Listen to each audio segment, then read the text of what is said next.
Kumusta kayong lahat? Ako si Dr. Maria Reyes at ngayon ay susuriin natin ang paksang apat na makapangyarihang pampalasa na naglilinis at nagpapagaling ng iyong bato habang natutulog ka.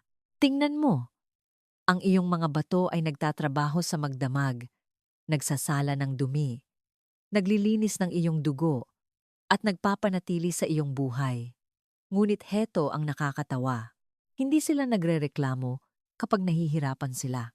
Walang pulang bandila, walang babala, wala. At iyan ang problema.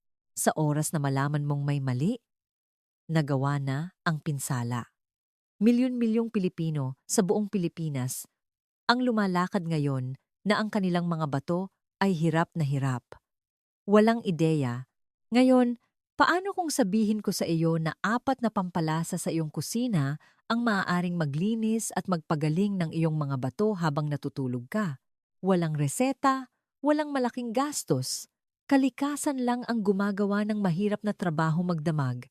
Manatili ka dahil ang ikaapat na pampalasa ay gumagawa ng isang bagay na napakabangis na halos hindi pa naririnig ng karamihan. Kaya, pag-usapan natin ang unang pampalasa. At sa totoo lang, ito ay nasa mga kusina sa loob ng libu-libong taon. Malamang, nalagpasan mo na ito ng 100 beses nang hindi alam kung ano talaga ang magagawa nito para sa iyong mga bato. Ang ginintoang dilaw na pulbos na nakatago sa iyong spice rack, malamang na nangongolekta ng alikabok. Oo, pinag-uusapan ko ang turmeric. Ngayon, ang turmeric ay hindi lang isang usong health fad na sumikat sa social media noong nakaraang taon. Ang pampalasa na ito ay may seryosong agham sa likod nito. Ang totoong magic ay nagmumula sa isang compound sa loob na tinatawag na curcumin.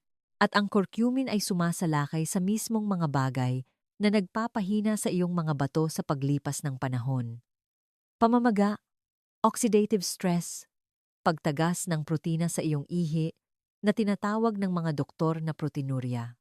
Lahat ng ito ay tahimik na nagpapababa ng paggana ng bato at karamihan ay hindi ito nahuhuli hanggat hindi lumalala ang mga bagay.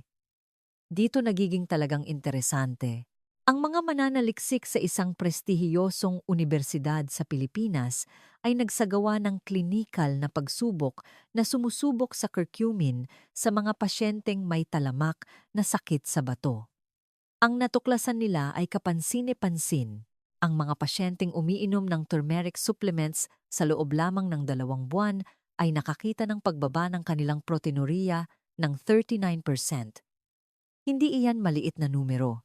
Ibig sabihin, pinananatili ng iyong mga bato ang protina na nawawala sa kanila noon. Iyan ay tunay, nasusukat na paggaling na nangyayari sa loob ng iyong katawan. At hindi ito tumitigil doon. Sinuri ng isang sistematikong pagsusuri noong 2023 na inilathala sa PubMed Central ang 12 randomized controlled trials na kinasasangkutan ng 631 na pasyente. Sa pangkalahatan, nagpakita ang curcumin ng malinaw na pagpapabuti sa mga marker ng pamamaga at oxidative stress. Ang ilang mga pag-aaral ay nagturo pa sa mas mahusay na antas ng creatinine at pinabuting rate ng pagsasala. Ang ebidensya ay dumarami at sa wakas ay pinapansin na ng mundo ng medisina. Bago tayo lumalim, gusto kong malaman kung saan ka nanonood ngayon. I-drop ang pangalan ng iyong lungsod sa mga komento. At kung nakakatulong sa iyo ang impormasyong ito, i-type ang magaling sa ibaba. Kung sa tingin mo ay mas magagawa ko pa, i-type ang pagbutihin. At kung hindi mo pa nagawa, i-hit ang subscribe button upang hindi mo makaligtaan ang susunod. Tiwala ka sa akin, gugustuhin mong manatili para sa ikaapat na pampalasa. Ngayon, heto ang bahagi na nakakaligtaan ng karamihan. Ang iyong katawan ay pumapasok sa repair mode habang natutulog ka. Ang pamamaga ay natural na bumababa at ang iyong mga selula ay abala sa paggaling. Sinusuportahan ng turmeric ang buong proseso ng detox ng bato habang natutulog ka. Gumagana ang curcumin kasama ng overnight reset ng iyong katawan, pinapahinahon ang namamagang tissue ng bato at tinutulungan ang maliliit na filtration unit na makabangon mula sa pinsala ng araw. Kaya, paano mo talaga ito gagamitin? Hindi mo kailangan ng mga mamahaling suplemento upang magsimula. Isang kutsarita ng giniling na turmeric na hinalo sa mainit na gatas bago matulog ay gumagawa ng himala. Ang ilang mga tao ay hinahalo ito sa mga sopas, kanin, o kahit na piniritong itlog. Ngunit heto ang problema. Ang turmeric sa sarili nito ay hindi mahusay na nasisipsip. Ang iyong katawan ay nahihirapan na kunin ang curcumin na iyon nang walang kaunting tulong. Kaya naman ang pagpapares nito sa black pepper ay isang kumpletong game changer. Ang piperine at black pepper ay lubos na nagpapalakas ng pagsipsip. Isang maliit na kurot lang ang nagdudulot ng malaking pagkakaiba. Isang bagay na dapat tandaan, gayunpaman, kung gumagamit ka ng maraming turmeric supplements, ang mataas na dosis ay maaaring humantong sa pagbuo ng oxalate at ang oxalates ay maaaring bumuo ng kidney stones sa ilang tao. Manatili sa mga dami ng pagkain sa paligid ng 1 hanggang 3 gramo sa isang araw at nasa ligtas ka. Kung umiinom ka ng pampalabnaw ng dugo, makipag-usap muna sa iyong doktor dahil ang turmeric ay maaaring makaapekto sa pamumuo ng iyong dugo.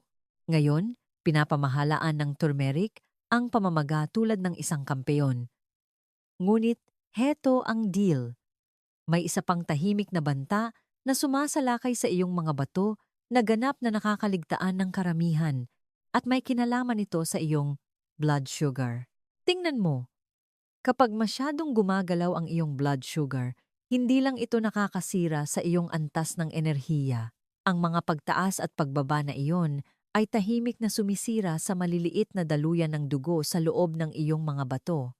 Sa paglipas ng mga buwan at taon, dumarami ang pinsala na iyon nang hindi mo nararamdaman ang anumang bagay. Sa oras na lumabas ito sa isang pagsusuri, naghahabol ka na. Kaya, ano ang gagawin dito? Kailangan mo ng isang bagay na nagpapanatili ng matatag na blood sugar, lalo na sa buong gabi kapag sinusubukan ng iyong katawan na mag-repair sa sarili. Dito pumapasok ang cinnamon. Hindi lang anumang pampalasa sa kusina, ang cinnamon ay naglalaman ng isang compound na tinatawag na cinnamaldehyde na direktang gumagana sa regulasyon ng blood sugar. Isipin ang cinnamaldehyde bilang ang bagay sa loob ng cinnamon na talagang gumagawa ng mabibigat na trabaho para sa iyong metabolismo. Ang isang pagsusuri noong 2022 na inilathala sa PMC ay masusing sinuri ang mga epekto ng cinnamon sa mga taong may problema sa bato. Ang kanilang natuklasan ay medyo nakakagulat. Nakatulong ang cinnamon na bawasan ang oxidative stress, pinakalma ang pamamaga, at kinontrol ang hyperglycemia. Ang hyperglycemia ay isang magarbong paraan lang ng pagsasabi na ang iyong blood sugar ay masyadong mataas ng madalas. Kapag ang lahat ng tatlong iyon ay huminahon, ang iyong mga bato ay nakakakuha ng malaking pahinga. Ngunit hindi lang iyon ang dinadala ng cinnamon. Ipinakita ng isang naunang pag-aaral mula 2009 na pinoprotektahan ng cinnamon ang mga bato mula sa toxicity na dulot ng gamot. Kapag ang ilang gamot ay nagbibigay ng stress sa tissue ng bato, nakatulong ang cinnamon na bawasan ang mga pangunahing marker tulad ng urea at creatinine. Ang mga marker na ito ay nagsasabi sa mga doktor kung gaano kahusay ang pagsasala ng mga bato ng dumi mula sa iyong dugo. Ngayon, heto kung paano ito kumokonekta sa iyong pagtulog. Kapag nananatiling matatag ang iyong blood sugar sa magdamag, hindi kailangang mag-overtime ang iyong mga bato sa paglilinis ng kalat mula sa pagtaas ng glucose. Ibig sabihin, mas kaunting stress, mas maraming paggaling, at mas mahusay na pagsasala sa oras na magising ka. Nakakatulong ang cinnamon na maghanda para sa ganitong uri ng mapayapang paggaling. Madali lang gamitin, ngunit kailangan mong malaman kung anong uri ang kukunin. May dalawang pangunahing uri na nasa mga istante ng tindahan, ang Ceylon cinnamon, na kung minsan ay tinatawag na tunay na cinnamon, pagkatapos ay mayroong cassia cinnamon na mas mura at mas karaniwan, ngunit naglalaman ng mas mataas na antas ng kumarin. Ang kumarin ay maaaring maging masama sa iyong atay kung gumagamit ka ng cinnamon araw-araw. Manatili sa silon kung makakahanap ka nito at layunin ang mga kalahating kutsarita hanggang 1 kutsarita araw-araw. Ibudbud ito sa oatmeal, ihalo sa iyong kape, o ihalo sa isang mainit na inumin bago matulog. Kung mayroon kang anumang alalahanin sa atay o umiinom ka ng mga gamot na nakakaapekto sa iyong atay, panatilihing mababa ang iyong paggamit at kumonsulta muna sa iyong doktor. Ngayon, kung nakikita mong nakakatulong ito at gusto mo ng isang simpleng gabay na nagpapaliwanag kung gaano karami ng bawat pampalasa ang gagamitin at kailan, nag-ipon ako ng isang nada-download na PDF sa aking Etsy shop para lang sa iyo. Nakaayos ang lahat ng maayos at malinis upang maiprint mo ito at idikit sa iyong refrigerator. Naghihintay ang link para sa iyo sa paglalarawan sa ibaba. Sige, nasakop na natin ang proteksyon sa turmeric at stabilization sa cinnamon. Ngunit heto ang bagay na hindi napagtanto ng karamihan. Ang iyong mga bato ay hindi lang nakaupo doon na nagsasala ng dugo sa buong araw. Kinakaharap din nila ang 1 toneladang nakakalason na build-up na kailangan mong ilabas ng regular. At maging totoo tayo, kung ang basura na iyon ay mananatili ng masyadong mahaba, magsisimula itong magdulot ng pinsala mula sa loob palabas. Ang iyong katawan ay may sariling cleanup crew, ngunit minsan ang crew na iyon ay nangangailangan ng seryosong tulong upang magawa ng tama ang trabaho. Iyan mismo kung saan ang susunod na pampalasa ay nagiging mahalaga. Pinag-uusapan ko ang luya. At hindi biro, ang ugat na ito ay nagtatrabaho sa tradisyonal na gamot sa loob ng maraming siglo. Ngunit ngayon, nahuhuli na sa wakas ang modernong agham at ipinapakita sa atin kung bakit napakahusay nito para sa kalusugan ng bato. Nagpapalakas ang luya ng natural na detox enzymes ng iyong katawan sa isang malaking paraan. Pinag-uusapan natin ang mga enzyme tulad ng SOD, GPX at CAT. Ngayon, bago ka antukin, hayaan mong ipaliwanag ko ito ng mabilis.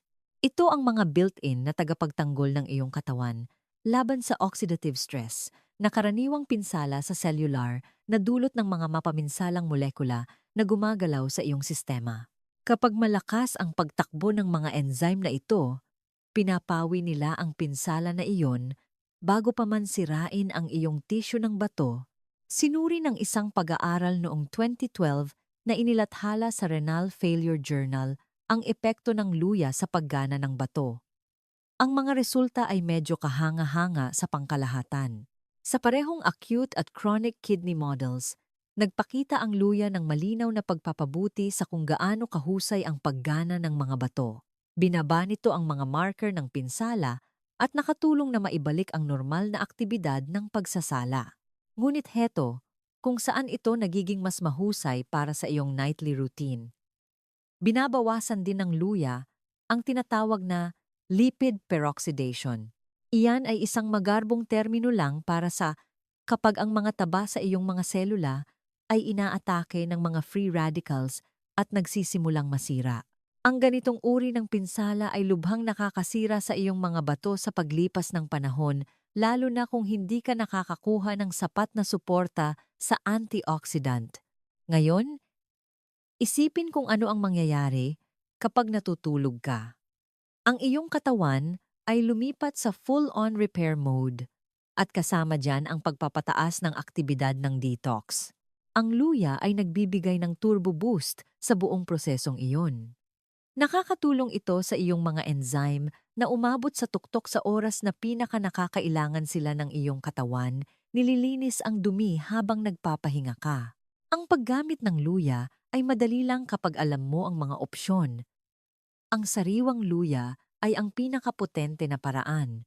Maaari kang maghiwa ng mga 1 pulgadang sariwang ugat at ibabad ito sa mainit na tubig para sa isang solidong bedtime tea.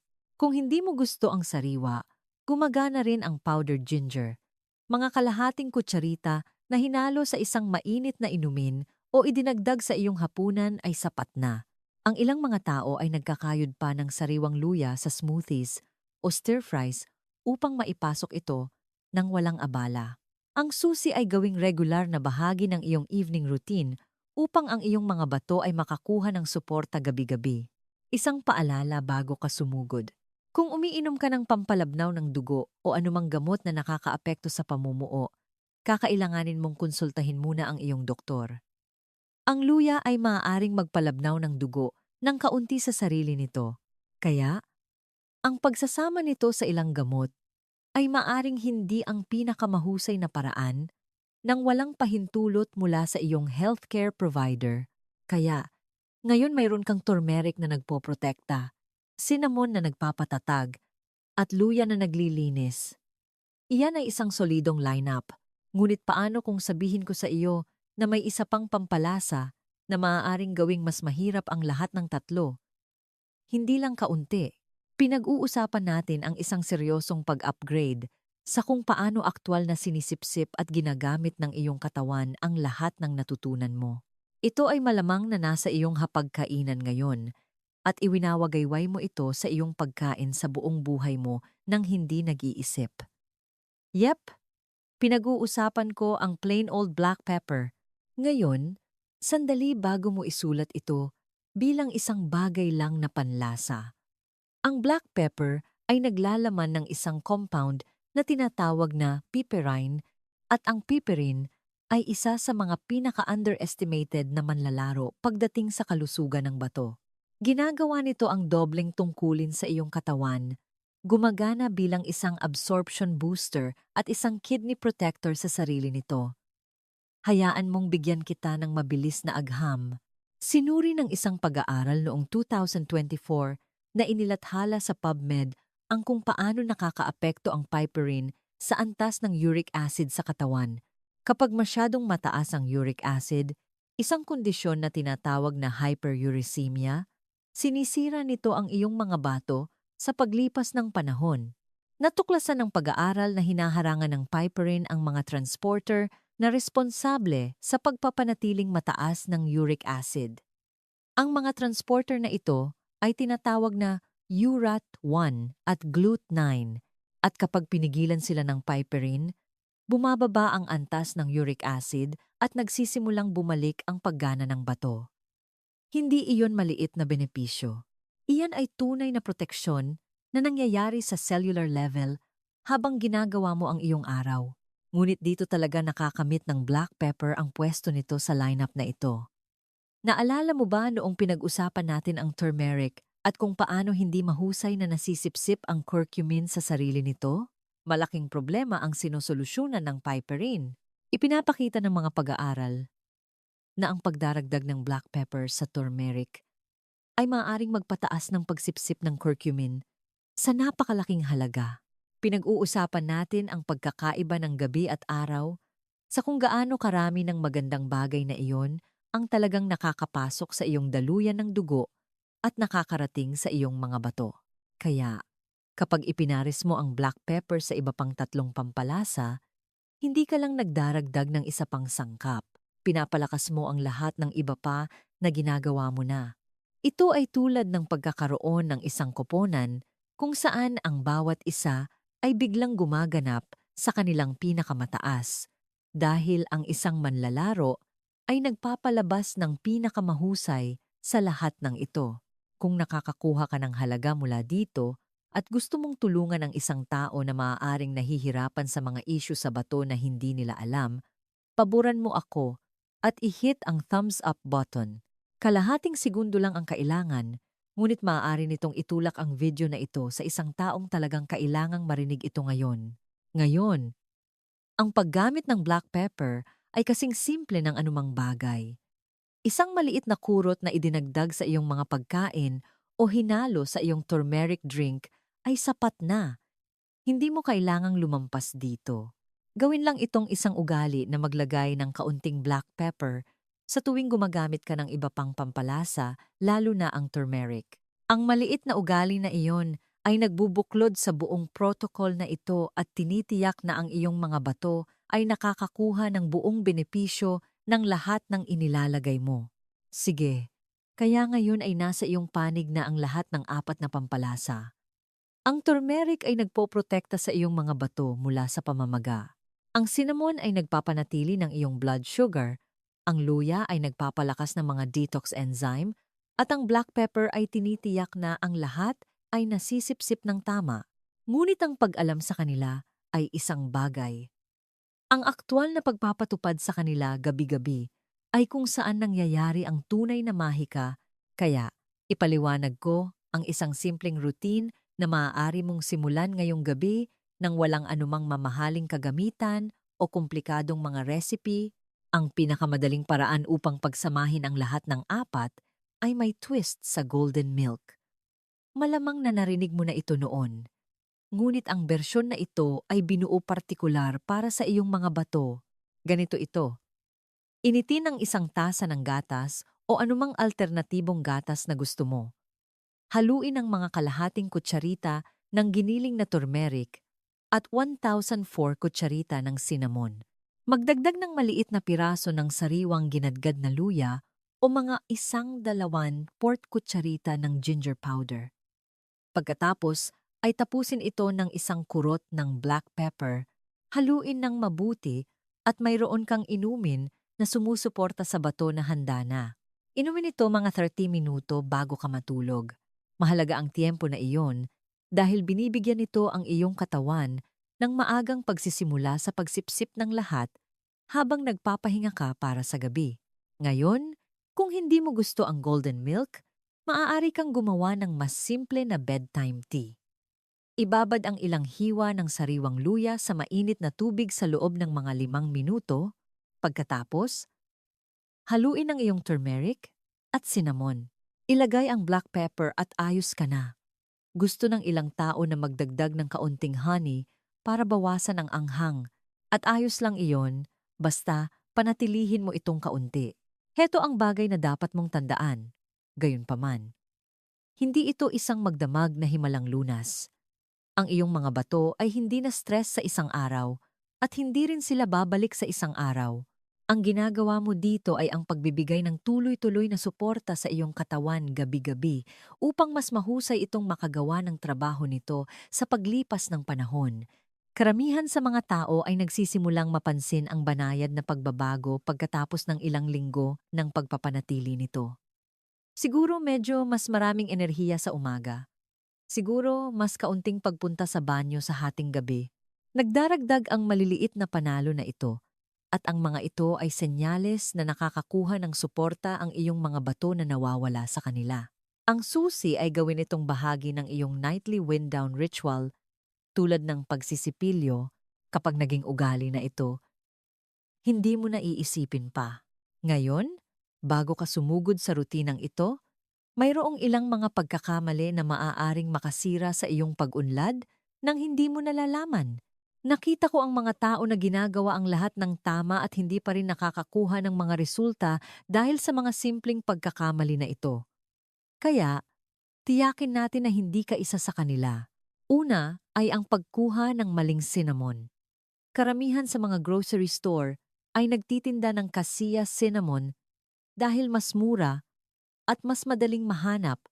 Ngunit heto ang nakakatawa, ang cassia ay naglalaman ng mas maraming kumarin, isang compound na maaaring maging masama sa iyong atay kung ginagamit mo ito araw-araw. Kung seryoso ka sa paggawa nito na isang nightly habit, gawin mo ang iyong sarili ng isang pabor at hanapin ang Ceylon cinnamon sa halip. Minsan itong tinatawag na tunay na cinnamon at magpapasalamat sa iyo ang iyong atay sa paglipas ng panahon. Pangalawang pagkakamali ay ang paglampas sa mga turmeric supplements. Tingnan mo, naiintindihan ko. Kung ang kaunti ay mabuti, mas marami ay dapat na mas mabuti, tama? Hindi sa kasong ito. Ang mataas na dosis ng turmeric supplements ay maaaring humantong sa pagbuo ng oxalate. At ang oxalates ay hindi biro pagdating sa kidney stones. Manatili sa mga dami ng pagkain sa paligid ng 1 hanggang 3 gramo sa isang araw at mananatili ka sa ligtas na zone habang nakukuha pa rin ang lahat ng benepisyo. Ang ikatlo ay nakakagulat sa maraming tao. Relihiyoso silang gumagamit ng turmeric, ngunit ganap na nilalaktawan ang black pepper. Nang walang piperine boost na iyon, karamihan sa curcumin ay dumadaan lamang sa iyong sistema nang hindi gaanong gumagawa ng anumang bagay. Parang iniiwan mo lang ang pera sa mesa. Ang isang maliit na kurot ng black pepper ay nagbabago sa buong laro, kaya huwag itong iwanan.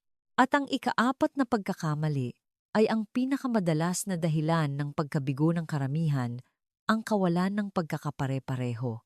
Hindi mo ito magagawa sa loob ng 3 gabi, laktawan ang 1 linggo, pagkatapos ay magtataka kung bakit walang nagbabago. Kailangan ng iyong mga bato ang tuloy-tuloy na suporta sa gabi upang talagang mag-repair at gumaling sa paglipas ng panahon. Isipin mo ito tulad ng pagdidilig ng halaman.